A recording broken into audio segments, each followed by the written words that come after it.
Pakistan cricket team ने Australia की ODI और टी20 सीरीज के लिए अपना कैप्टन भी अनाउंस कर दिया है और अपना स्क्वाड भी अनाउंस कर दिया।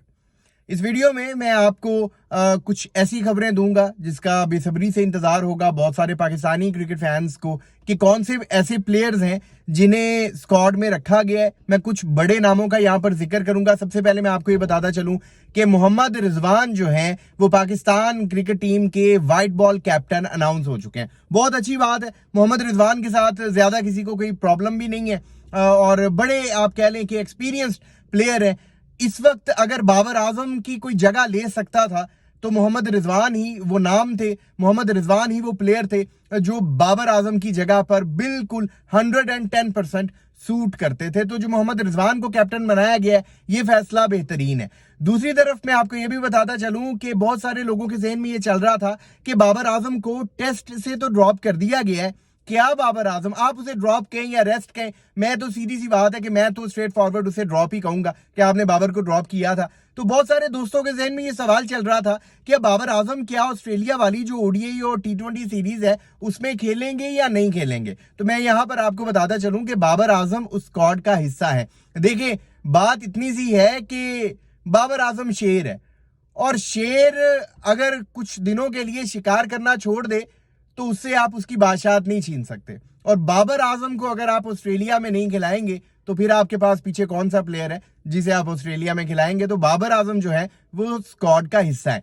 उसके बाद शाहीन शाह अफरीदी को लेकर भी लोगों के जहन में यही सवाल था कि शाहीन शाह अफरीदी है या नहीं है। तो शाहीन शाह अफरीदी भी स्क्वाड में है और नसीम शाह जो है वो भी ऑस्ट्रेलिया वाले स्क्वाड में ओडीआई और टी20 में इंक्लूडेड है, यानी कि नसीम शाह भी वापस आ चुके हैं। ये तीन ही ऐसे बड़े नाम थे जिन्हें बाहर किया गया था, ड्रॉप किया गया था इंग्लैंड के खिलाफ टेस्ट में। अब इन तीनों को ऑस्ट्रेलिया के खिलाफ ओडीआई और टी20 का जो स्क्वाड है उसमें डाल दिया गया।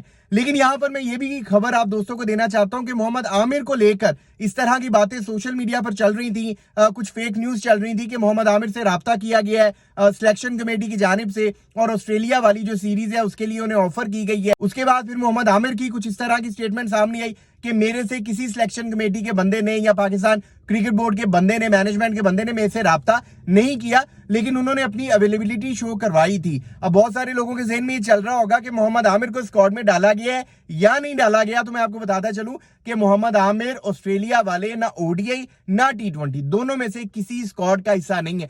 एक ख्वाहिश थी, आप कह लें कि मोहम्मद आमिर को एक बार दोबारा से हम देखना चाह रहे थे। टी20 वर्ल्ड कप 2024 के बाद से हमने उन्हें नहीं देखा था, वो मंजर से फिर साइड पर हो गए थे।